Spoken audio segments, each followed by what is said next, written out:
नमस्कार दोस्तों, भाइयों बहनों। नमस्कार है दोस्तों।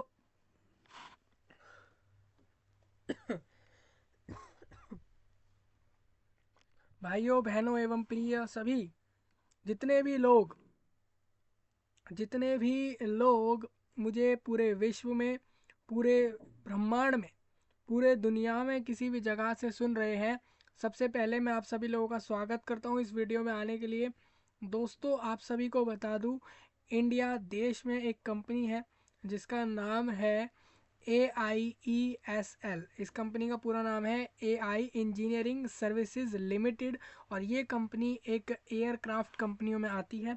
और मैं आपको साफ साफ बता दूं कि ये कंपनी द्वारा इंडिया देश में एक बड़ी रिक्रूटमेंट, लगभग 100 लोगों को रिक्रूट करेगी ये कंपनी अपने यहाँ पर, यानी अपनी जगह पर, अपनी कंपनी में ये 100 लोगों को रिक्रूट कर रहे हैं, जिसके लिए इंडिया देश के लोग इसमें चाहिए इस कंपनी को।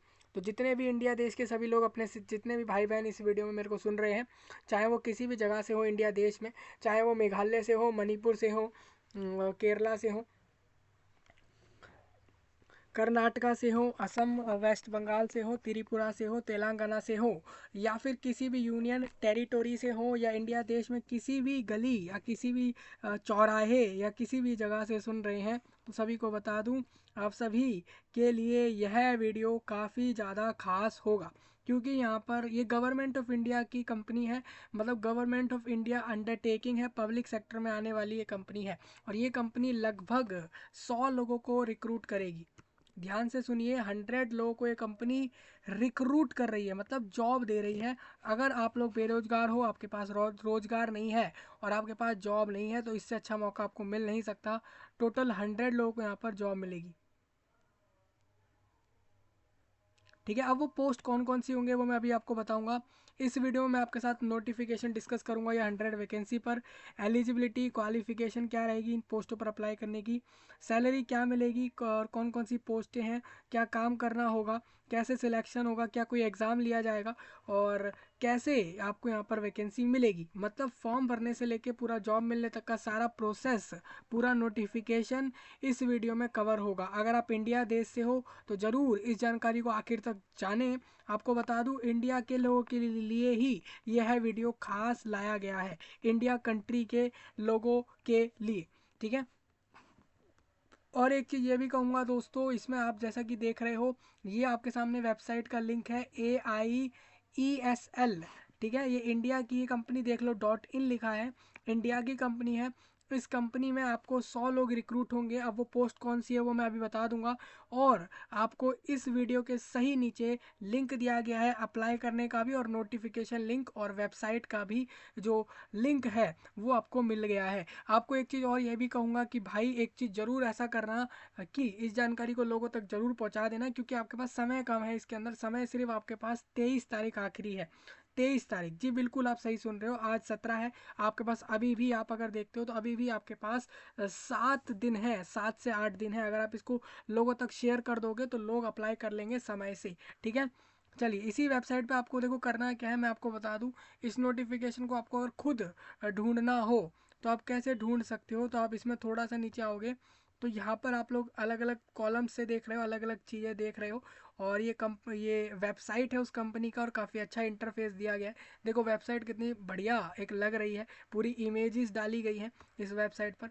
मैं थोड़ा इसमें आऊँगा तो आपको ये दिखाना चाहूँगा। सर्विसेज के अंदर आप जाओगे तो यहाँ पर आप लोगों को नोटिफिकेशन देखने को मिल जाएगा। देखिए, सर्विसेज में MRO सर्विस में जाना है दोस्तों, क्योंकि MRO के अंदर ये रिक्रूटमेंट आया है। ठीक है, इसके अंदर आप लोगों को रिक्रूटमेंट का नोटिफिकेशन मिल जाएगा। देखिए, ये कंपनी काफ़ी चीज़ों पे काम कर रही है।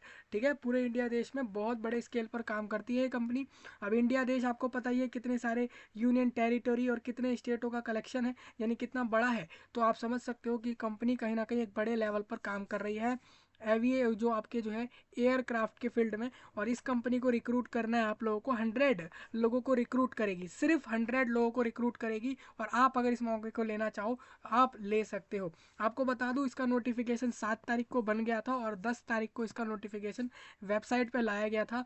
जो इस कंपनी की वेबसाइट है AI इंजीनियरिंग सर्विसेज लिमिटेड। देखिए, ये जो AI इंजीनियरिंग सर्विसेज लिमिटेड है ना, ये इनकी एक अलग जो कंपनी है उसका सब्सिडरी है, उसका छोटा पार्ट है। मतलब जैसे कोई कोई कंपनी होती है, एक कंपनी अलग अलग प्रोडक्ट या अलग अलग चीज़ों पर काम कर रही होती है, तो जो एक कंपनी है तो वो उसका जो एक प्रोडक्ट पे काम कर रही है, तो वो जो एक प्रोडक्ट वाला जो उसका पार्ट हो गया उस कंपनी का, वो उसकी सब्सिडरी हो गई। काफ़ी लोगों को नहीं पता होता, काफ़ी लोग नहीं जानते हैं। कोई बात नहीं है इसमें, मैं आपको साफ साफ बता दूं। जैसे ये कंपनी है, इसकी जो खुद की एक कंपनी है वो अलग है, ठीक है। ये इस कंपनी का मेन अगर आप बात करें तो ये जो इसमें जहाँ पर रिक्रूटमेंट आई है, इस कंपनी के छोटे पार्ट में यानी सब्सिडरी में जो है रिक्रूटमेंट आया है। AI engineering services limited A320, और ये जो है avionics complex terminal 2 IGIA new Delhi से रिक्रूटमेंट आया है। आपको बता दूं रिक्रूटमेंट कर रहे हैं ये एयरक्राफ्ट टेक्नीशियंस की, जो आप जानते हो एयरक्राफ्ट होते हैं एयरलाइंस के अंदर, उस फील्ड में, मतलब आप जानते हो एयरक्राफ्ट, आप जानते हो जो हवा में ऊपर जो उड़ते हैं, एयरक्राफ्ट टेक्नीशियंस, ठीक है। इसमें रिक्रूट कर रहे हैं इनको नॉर्थन रीजन इन डिफरेंट, इनको रिक्रूट करना है नॉर्थन रीजन में, इंडिया देश के नॉर्थन साइड में रीजन में, इन डिफरेंट ट्रेड, अलग अलग ट्रेड पर on FTE basis. FTE basis मतलब क्या रहेगा मैं आपको बताऊंगा। आप सबसे पहले ये समझिए, जो कंपनी है इसके बारे में उन्होंने बताया, ये एक एयरक्राफ्ट को मेंटेन करने के लिए, रिपेयर करने के लिए और ओवरहॉल MRO ऑर्गेनाइजेशन के ऊपर काम करती है। और इस कंपनी को अप्रूवल मिला है DGCA द्वारा, जो इंडिया देश में DGCA है उनके द्वारा इंडिया देश की, इसमें आपको इनको अप्रूवल मिल चुका है CAR 145 टू अंडरटेक MRO की, ये लोग अपनी जो है MRO एक्टिविटीज़ इंडिया में कर सकते हैं। साफ साफ बता दूं दोस्तों, AIESL इनवाइट कर रहा है application from Indian nationals fulfilling the requirement, और उनको जो है 23 फरवरी तक इस पोस्ट पर फॉर्म भरना है। मतलब पोस्ट का नाम है एयरक्राफ्ट टेक्नीशियंस की रिक्रूटमेंट होगी नॉर्थन रीजन में, इंडिया देश के न्यू दिल्ली में इनको रिक्रूट करना है लोगों को।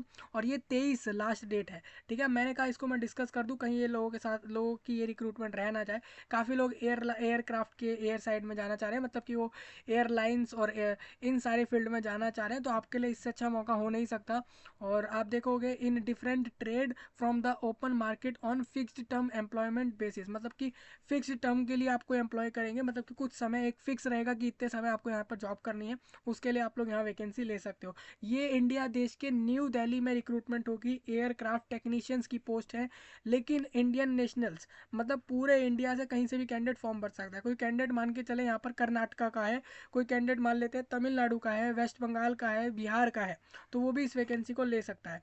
जो भी कैंडिडेट सिलेक्ट होगा वो पोस्ट होगा दिल्ली में, बेस्ड ऑन AI, जो इनकी company MRO as required by the company selection, और empanelment does not guarantee that the candidate will be appointed immediately. मतलब आपका सिलेक्शन हो जाना ये ज़रूरी नहीं है कि आपको जो है, ये नहीं बोलता कि आपको गारंटी है कि आप लोगों को जो है अपॉइंट कर लिया जाएगा। मतलब ये ना माने कि अगर वो लोग कहते हैं कि आप लोग सिलेक्ट हो गए हो, तो इसका मतलब ये मत मान लेना कि आपको जो है अपॉइंट कर लिया जाएगा। उसके लिए बहुत सारे प्रोसेस होंगे। वैकेंसीज पोजीशंस आर टेंटेटिव, ये वैकेंसियाँ टेंटेटिव है, ये बढ़ घट सकती हैं, डिपेंड करता है कि कंपनी को कितने लोग चाहिए। अभी देखिए कंपनी जो होती है ना, वो बड़े बड़े चीज़ों पर काम कर रही होती हैं, तो कहीं ना कहीं कंपनी जहाँ पर बोल रही है कि हमें 100 लोग चाहिए, उनको आगे चल के पता लगा कि नहीं यार, हमें तो अब 500 लोग चाहिए, हमें तो अब 600 या 700 लोग या 623 लोग या 629 लोग, या फिर हमें तो अब सिर्फ 73 लोग ही रिक्रूट करने हैं, कोई भी नंबर आ सकता है उनकी तरफ से, तो वो लोग उतने लोग ही रिक्रूट करेंगे। Release of candidate from the panel would be depend on the requirement of, इस कंपनी की जो रिक्वायरमेंट है, डिसीजन जो लिया जाएगा कंपनी द्वारा ही लिया जाएगा कि जो भी लोग सिलेक्ट हुए और अपॉइंटेड कैंडिडेट में ट्रांसफर्ड और position to any other location station as per company requirement during the course of employment. देखिए साफ सी बात है, शुरुआत में तो ये लोग कह रहे हैं कि हम आपको एयरक्राफ्ट टेक्नीशियन की पोस्ट दिल्ली पर रिक्रूट करेंगे, मतलब कि इस कंपनी का जो मेन ऑफिस है या जहाँ पर ये काम कर रहे हैं एयरक्राफ्ट से जुड़े हुए, उसमें आपकी टेक्नीशियन पोस्ट का काम इनको न्यू दिल्ली के जगह पर कराना है, ठीक है। आप जो भी लोग सिलेक्ट हो गए आपको दिल्ली में पोस्ट करेंगे शुरू में, लेकिन काम कराते के तौर पर ये कंपनी ऑल इंडिया ऑपरेट करती है, पूरे इंडिया देश में। तो हो सकता है ये दिल्ली से कह दे कि भाई अब कैंडिडेट को हम कह रहे हैं कि अब कैंडिडेट को हमारी कंपनी के जो है किस डिवीज़न में आना है, इस कंपनी, अगर केरल मान के चलते हैं कंपनी केरला में है, तो आपको कह देगी कि आपका टेक्नीशियन जो है हमारे हमारे आपका जो यहाँ पर टेक्नीशियन है हमारी कंपनी में, इसको हमारे इस वाले ब्रांच में या इस वाले डिवीज़न में भेजो जो कि केरला में है, ऐसा भी कह सकती है। मतलब कि शुरुआत में दिल्ली में रिक्रूट करेंगे और बाद में कैंडिडेट को कहीं भी इंडिया में उसको अलग अलग स्टेशन पर, लोकेशंस पर भेजा जा सकता है, कंपनी इधर से उधर ट्रांसफ़र कर सकती है। समझते हैं ना आप लोग, कहीं भी काम कर रहे हैं तो ट्रांसफ़र हो सकता है लोगों का, तो वो सारी बातें हैं। डिटेल्स क्या है, एलिजिबिलिटी और एक्सपीरियंस साफ साफ बता दूं, जो भी 1 फरवरी 2024 को aircraft technician in different trade, इसमें रिक्रूटमेंट रहेगी। आपका जो भी इस 1 फरवरी 2024 को जो भी आपका क्वालिफिकेशन है या एक्सपीरियंस है वही मान्य जाएगा, वही माना जाएगा, वही मान्य होगा। इसके पहले तक का मान लिया जाएगा, लेकिन इस डेट के बाद अगर किसी ने कोई क्वालिफिकेशन रखी है तो वो फॉर्म नहीं भरेगा। आपको बता दूँ एलिजिबिलिटी क्राइटेरिया सिंपल है कि इनको चाहिए एयरक्राफ्ट टेक्नीशियन मेंटेनेंस और ओवरहॉल और एवियोनिक्स के अंदर चाहिए। आपको अच्छे से समझ आता होगा कि आप लोगों का टेक्नीशियन भी काफ़ी तरह के होते हैं। कभी इसकी फिलहाल अभी तो मैं नहीं दे सकता हूँ, लेकिन आपको जल्दी ही इसकी आपको बताऊंगा प्रिपरेशन देकर कि भाई टेक्नीशियन कैसे आप लोग बन सकते हो। अभी जो लोग बन चुके हैं, जिनको आता है सही में क्वालिफिकेशन सब कुछ आता है ये, तो आप अभी के लिए समझो कि इस वैकेंसी को ले लें। ए एम ई डिप्लोमा होना चाहिए आप लोगों का, या फिर सर्टिफिकेट होना चाहिए एयरक्राफ्ट मेंटेनेंस इंजीनियरिंग में। या तो वो 2 साल का डिप्लोमा हो सकता है, 3 साल का भी हो सकता है इन मैकेनिकल स्ट्रीम में, किसी भी इंस्टीट्यूट से जिसको भी DGCA ने अप्रूव कर दिया हो, जो कि आपका रूल नंबर 133B से करा हुआ हो और आपके 60% कम से कम मार्क्स हो। अगर मान लो आप लोग SC हो, ST हो, OBC कैटेगरी के हो, तो आपके अपने डिप्लोमा में चाहे आप 2 साल का कर चुके हो, 3 साल का कर चुके हो, 55% मार्क्स कम से कम चाहिए। कैंडिडेट जो भी DGCA से अप्रूव्ड हुआ है, इस training institute who are eligible, वो सारे एलिजिबल हैं। और आपको बता दूं अगर आपने डिप्लोमा करा है इन इंजीनियरिंग में 3 साल का, जो कि मेन मैकेनिकल या फिर एरोनॉटिकल इंजीनियरिंग या फिर उसके बराबर का सेंट्रल या स्टेट गवर्नमेंट के किसी भी यूनिवर्सिटी इंस्टीट्यूट से विद 60% मार्क्स, तो आप लोग फॉर्म भर सकते हो। SC ST OBC को साफ कहूँगा कि 55% मार्क्स आपसे लिए जाएंगे। एक्सपीरियंस होना चाहिए कैंडिडेट का, candidates must have minimum 1 year aviation experience, कम से कम 1 साल का एक्सपीरियंस हो आप लोगों का एविएशन के अंदर। एविएशन एक्सपीरियंस होना चाहिए इन एयरक्राफ्ट मेंटेनेंस या फिर ओवरहॉल या फिर avionics, including current experience of ongoing apprenticeship training. और साथ में आपका एक करंट एक्सपीरियंस भी होना चाहिए कि आपने ऑनगोइंग अप्रेंटिसशिप ट्रेनिंग जो है वो भी करी है, तो आप तब भी फॉर्म भर सकते हो। आपने सक्सेसफुली अगर मान के चले नेशनल अप्रेंटिसशिप करी हुई है इन द कंसर्न ट्रेड, मतलब कि टेक्नीशियन जो मेंटेनेंस और ओवरहॉल एवियोनिक के अंदर इनको चाहिए, तो उसके अंदर आपका जो है अप्रेंटिसशिप हो रखा है इस ट्रेड में, तो भी आप लोग इसके अंदर अगर आपका अप्रेंटिसशिप कंप्लीट है इस कंसर्न ट्रेड में 1 साल का कम से कम, तो आप फॉर्म भर सकते हो, ठीक है। और अगर आप लोग नेवी आर्मी एयरफोर्स में कहीं जाकर काम करके आए हो, तो आप लोग एक एक्स सर्विसमैन होते हो, तो आपको कह रहे हैं कि सक्सेसफुल कंप्लीशन ऑफ ग्रुप 1 या फिर 2 इन द रिलेवेंट ट्रेड होना ही चाहिए। ये सब आपसे कहा जा रहा है, मतलब कि एक्स सर्विसमैन लोग भी अपने फॉर्म भर सकते हैं इस वैकेंसी को, ठीक है। या फिर अदर इन्होंने और ये भी कहा है अगर आपने 4 साल का जो है कोर्स करा है या फिर डिप्लोमा करा है एयरक्राफ्ट ट्रेनिंग में, तो भी आप लोग एलिजिबल हो, जो लोग एक्स सर्विसमैन लोग, क्योंकि एक्स सर्विसमैन लोग पहले ही बहुत एक्सपीरियंस्ड होते हैं, क्योंकि वो पहले ही क्वालिफिकेशंस लेकर और नेवी आर्मी एयरफोर्स में जाते हैं, उनको पहले ही बहुत सारी चीज़ों का एक्सपीरियंस होता है। सपोज मान के चले इन्होंने साफ साफ ये कहा है इन एयर फ्रेम हो या फिर इंजन ट्रेड या जो भी इंडियन एयरफोर्स द्वारा कंडक्ट कराया गया हो, उसके अंदर आपका एक्सपीरियंस होना ही चाहिए। तो आपको इतना याद रखना है सबकी अलग अलग क्वालिफिकेशंस हैं। अगर आप लोग एयरक्राफ्ट टेक्नीशियन एवियोनिक और एवियोनिक के अंदर जाते हो, जिसमें आपका इलेक्ट्रिकल या इंस्ट्रूमेंटल या फिर रेडियो में जाओगे, तो आपको बताना चाहता हूँ, तो आप लोगों की क्वालिफिकेशन कुछ इस तरीके से रहेगी for all candidate other than, बाकी सभी कैंडिडेट के लिए इस वाले पोस्ट के लिए क्वालिफिकेशन साफ यही है कि उनका डिप्लोमा हो या उसमें सर्टिफिकेट हो, जो कि 2 या 3 साल का होना चाहिए एवियोनिक के अंदर स्ट्रीम में, किसी भी इंस्टीट्यूट से जिसको भी DGCA ने अप्रूव कर दिया हो 60% मार्क्स के ज़्यादा के साथ, ठीक है। अगर आपके 50% मार्क्स कम से कम आए 55%, तो आप लोग SC ST OBC से ही होने चाहिए। अगर आप लोग किसी जनरल EWS या अनरिजर्व्ड में हो, तो आपके 60% मार्क्स चाहिए ही चाहिए, ठीक है। Candidate must have minimum 1 year aviation experience होना चाहिए। देखिए एक्सपीरियंस भी चाहिए इनको पोस्ट के लिए, तो इस बात का ध्यान रखना। टेक्नीशियन इनको चाहिए फिटर और शीट मेटल और कारपेंटर और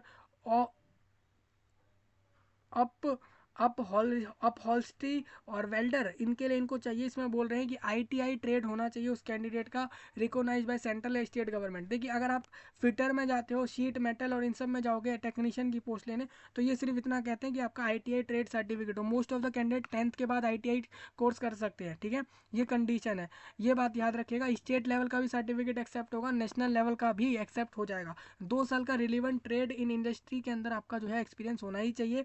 इसके लिए, और 1 साल का एक्सपीरियंस आपका एविएशन में होना चाहिए। तो कहीं ना कहीं इस वाले पोस्ट के लिए या तो आपका 1 साल एक्सपीरियंस एविएशन में, नहीं तो 2 साल का रिलेवेंट ट्रेड के अंदर, जैसे फिटर का ले रहे हो तो फिटर का एक्सपीरियंस किसी भी इंडस्ट्री में, किसी भी इंडस्ट्री में हो सकता है, पूरे विश्व की किसी भी इंडस्ट्री या पूरे इंडिया देश की किसी भी इंडस्ट्री में अगर आपने फिटर का एक्सपीरियंस लिया है तो आप फिटर की वैकेंसी ले सकते हो। सेम सीट मेटल में भी आप लोग ले सकते हो, ठीक है।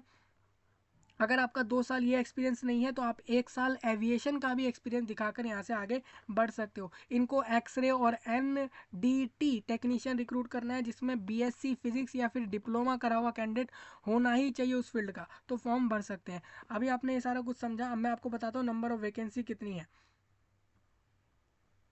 अब मैं आप लोगों को नंबर ऑफ वैकेंसियाँ बताने जा रहा हूँ, तो उसको थोड़ा ध्यान से सुने। आपने पोस्ट तो सुनी ही लिया कि कौन कौन सी पोस्ट है। अब मैं आप लोगों को नंबर ऑफ वैकेंसी ज़रा बता दूँ कितनी रहेंगी। देखिए, B1 में 67 वैकेंसी हैं और B2 में 23 वैकेंसीज हैं। तो आप देखोगे तो 60 और ये 80 और ये 90 वैकेंसी, तो ये हो गई, ये 100 वैकेंसीज हैं, और ये 100 वैकेंसीज टोटल है इनकी, जिसमें ये कहते हैं कि देखिए B1 में 67 है और B2 में 23 हैं। और इसके अलावा आप देखोगे FSM में 5 वैकेंसी हैं। आप देखोगे ऊपर एक FSM मतलब ये था आपका। देखिए फिटर और शीट मेटल में इनकी वैकेंसी 5 लोग रिक्रूट करने हैं। सेम इनको NDT मतलब ये वाला जो पोस्ट था, इसके अंदर इन लोगों को कितने रिक्रूट करने हैं, 2 लोग। वेल्डर 1 चाहिए, कारपेंटर 2 चाहिए।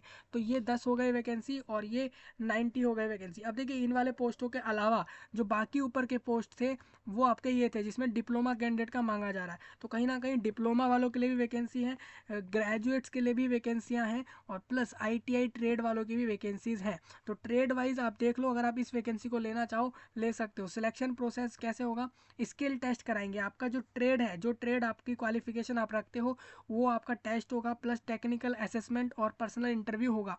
एप्लीकेशन रिसीव्ड हो सकते हैं लोगों के द्वारा, फॉर्म भर सकते हैं इन्हीं के वेबसाइट से। जो भी एलिजिबल है और shortlisted candidate will be called interview. ये लोग एक लिस्ट निकालेंगे जिसमें बोलेंगे लोग सिलेक्ट हो गए, आप इंटरव्यू दो, एक दिए गए समय पर और दिन पर आपको ईमेल या फिर फ़ोन कॉल प्रोवाइड हो जाएगी ऑन एप्लीकेशन फॉर्म। आपको जो आप ईमेल दोगे उस पर आपको पता लग जाएगा कि आप लोगों को किस समय जाके अपना इंटरव्यू देना है। जो भी कैंडिडेट सिलेक्ट हो जाते हैं बेस्ड ऑन सक्सेसफुल इंटरव्यू के बाद, तो उन लोगों को डायरेक्ट उनको जो है फिर उसके बाद रिपोर्ट करना है इनकी कंपनी के पास दिल्ली में, और कंप्लीट करनी है ज्वाइनिंग फॉर्मेलिटी। जैसे कि आप ज्वाइनिंग करने जाते हो तो आपके साइन लिए जाते हैं और काफ़ी चीज़ें कहते हैं कि भाई ये फॉर्मेलिटी पूरी कर दो, ये सब कर दो, तो वो सब ठीक है। और अदर कंडीशन साफ साफ है, मतलब कुल कहना यही है कि स्किल टेस्ट होगा और फिर टेक्निकल असेसमेंट होगा और इंटरव्यू हो जाएगा। असेसमेंट के बाद आप लोगों को बता दिया जाएगा कि भाई आपका सिलेक्शन हुआ है, आप इंटरव्यू दो। इंटरव्यू के आप तुरंत बाद यहाँ से फिर उसके बाद आप लोग अगर पास कर जाओगे इंटरव्यू, तो आप लोगों को डायरेक्ट ज्वाइनिंग मिल जाएगी। अदर कंडीशन है कि मैक्सिमम एज कैंडिडेट की जो है वो 35 होनी चाहिए अगर वो जनरल EWS से है। अगर वो OBC है तो 3 साल रिलैक्सेशन है, SC ST को 5 साल रिलैक्सेशन है। और आपको बता दूं इसमें आपका 1 फरवरी 2024 में जो एज था वही एक्सेप्ट होगा।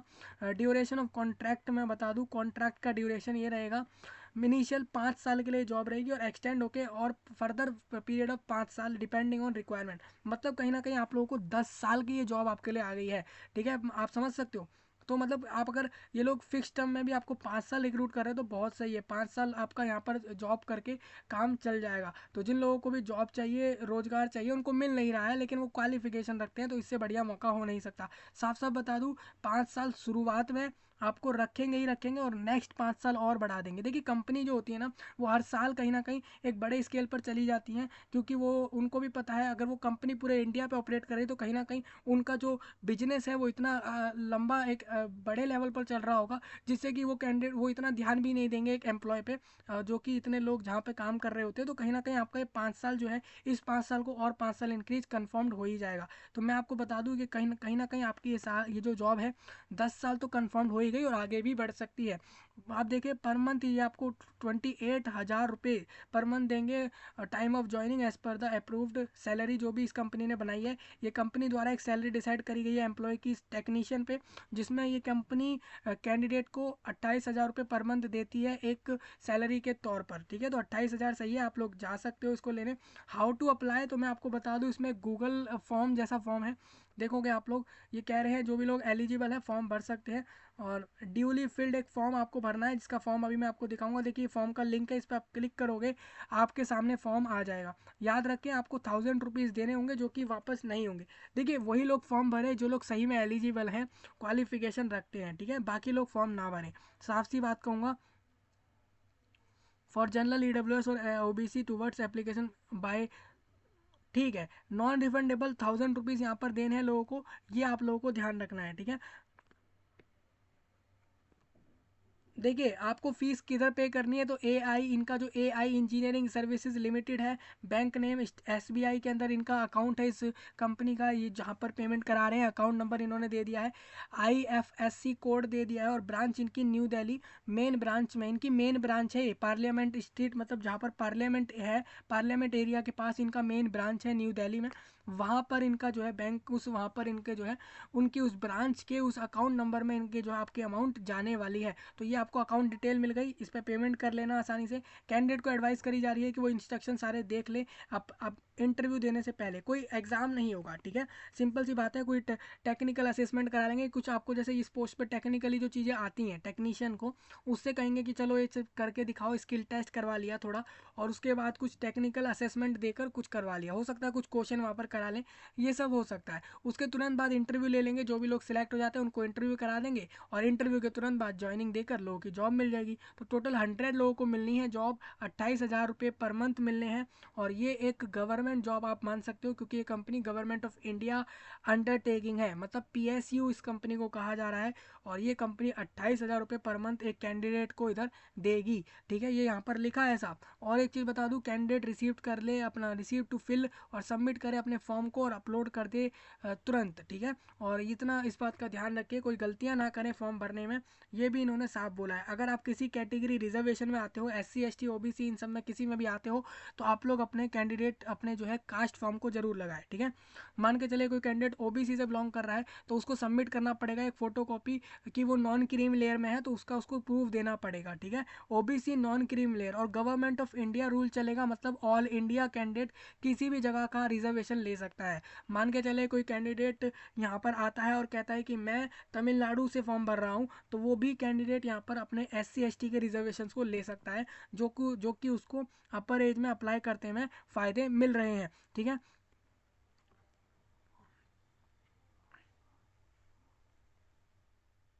जो जम्मू, देखिए मैं आपको साफ बता दूं, जो जो कश्मीर डिवीज़न वाले लोग फॉर्म भर रहे हैं, जो कि जम्मू एंड कश्मीर स्टेट के वहाँ पर जो है कश्मीर वाले, जो कश्मीर के डोमिसाइल्ड हैं, उनको साफ साफ यही कहूँगा कि आप लोग एलिजिबल हो, आपको रिलैक्सेशन मिलेगा, लेकिन आप लोगों को अपने कश्मीर का डोमिसाइल सर्टिफिकेट देना पड़ेगा इंटरव्यू के समय, तो आप लोगों को जो है मिल जाएंगे बेनिफिट्स, ठीक है। लेकिन कश्मीर डिवीज़न का जो DM है, उसके द्वारा उस पर उसका जो है साइन होना चाहिए, उसके द्वारा वेरीफाइड होना चाहिए, तो आप इसमें लगा सकते हो ये सब, ठीक है।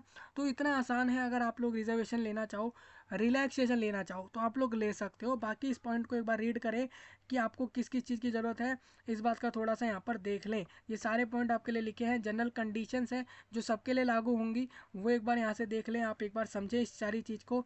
मैं थोड़ा आगे चलूँगा इसमें, ये आपको दिखा दूँ, to be filled in the fill filled in by the candidate, ये फॉर्मेट है, एप्लीकेशन कैसा दिखेगा, यहाँ फोटो चिपकाई कैंडिडेट ने, टू उसने बता दिया कि कौन सी पोस्ट पे अप्लाई कर रहा है, उसने यहाँ पर अपना नाम लिख दिया, ब्लॉक लेटर मतलब सारे अल्फ़ाबेट को उसने बड़े लेटर में डाल दिया, जैसे उसका नाम मोहन है तो उसने डाला MOHAN, और वो सारे कैपिटल लेटर में रखे।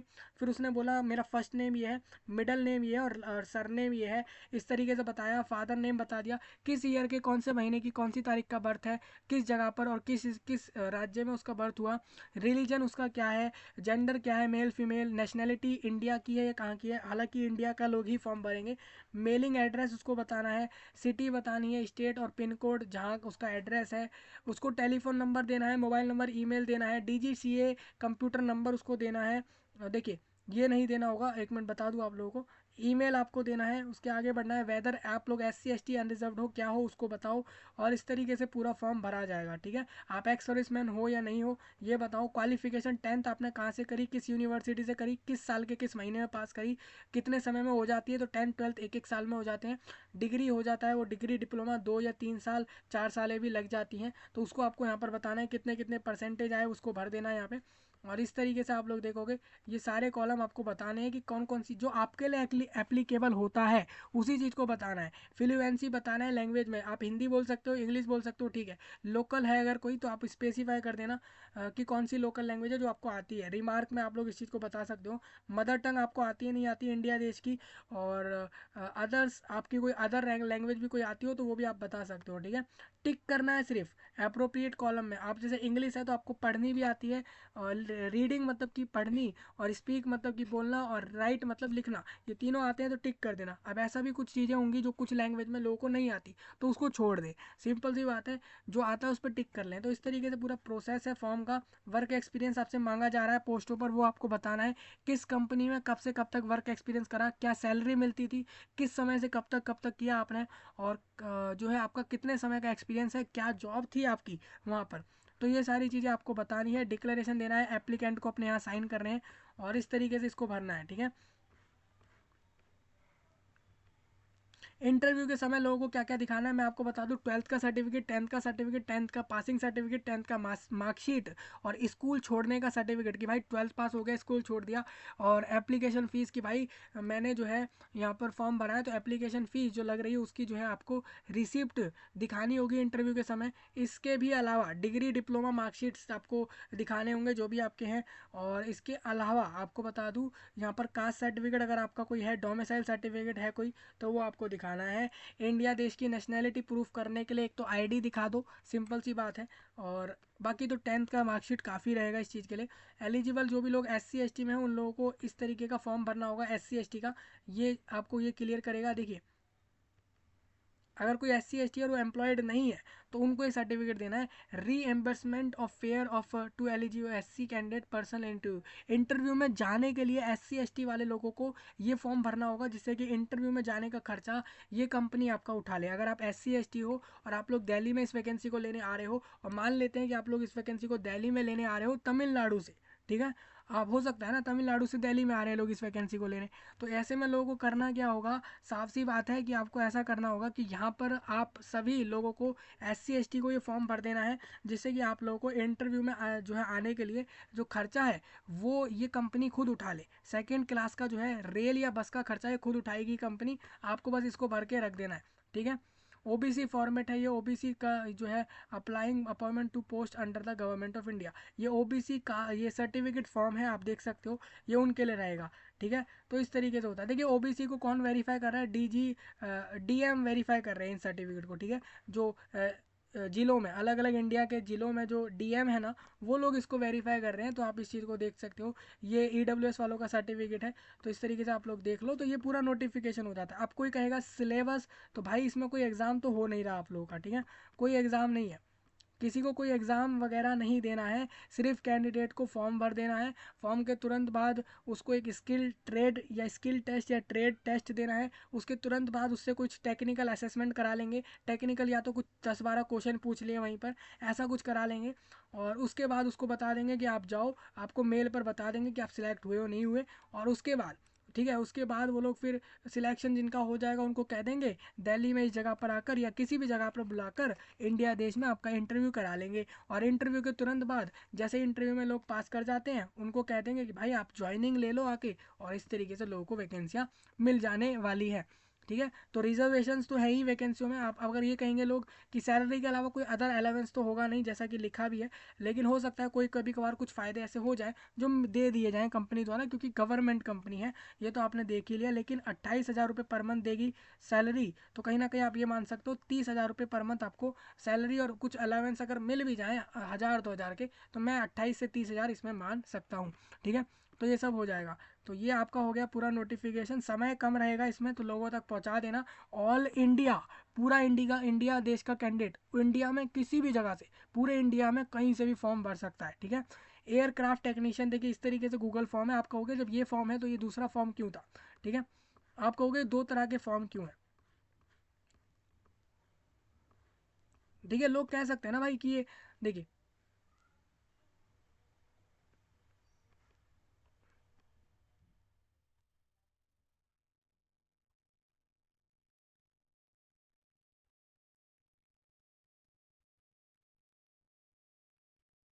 देखिए भाई, इन्होंने साफ चीज़ ये कही है कि आप लोगों को ऑनलाइन जो है वही गूगल फॉर्म भरना है, ठीक है। ये चीज़ तो आप इन्होंने कही है। मैं एक चीज़ और बता दूं, यहाँ पर दो तरह के फॉर्म इसीलिए दिए गए हैं। देखिए, जैसे आप ये आते हो, इस वाले फॉर्म को आप भरोगे ना, तो आप बताओगे, अपना मेल बता दोगे, फिर अपना नाम, middle name, surname, father name, date of birth दोगे, अपना एज बताओगे, मेलिंग एड्रेस, मोबाइल नंबर, ये सब कुछ आपको बताना है, ठीक है। अभी तो ये सब चीज़ें आप बताते रहना, ठीक है। अभी इसके थोड़ा आगे बढ़ोगे ना, तो जब आप इसमें जो सबमिट कर देना, यहाँ से अमाउंट डाल देना, जो भी आपका 1000 रुपीज़ जो भी लोग पे करेंगे अमाउंट डाल के यहाँ से पेमेंट कर देंगे, ठीक है। इस तरीके से आपको फॉर्म भर देना है।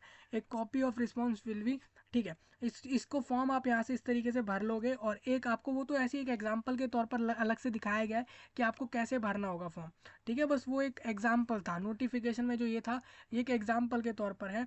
आपको अप्लाई तो इस तरीके से ही करना है, जैसे कि आपको ये वाला फॉर्म जो दिख रहा है, इसी में आप लोगों को अप्लाई करना है। मैं आपको बता दूं दोबारा, 23 तारीख आखिर है इसमें, तो 23 तारीख तक वैकेंसियाँ लेनी है, ले लो इंडिया में किसी भी जगह से।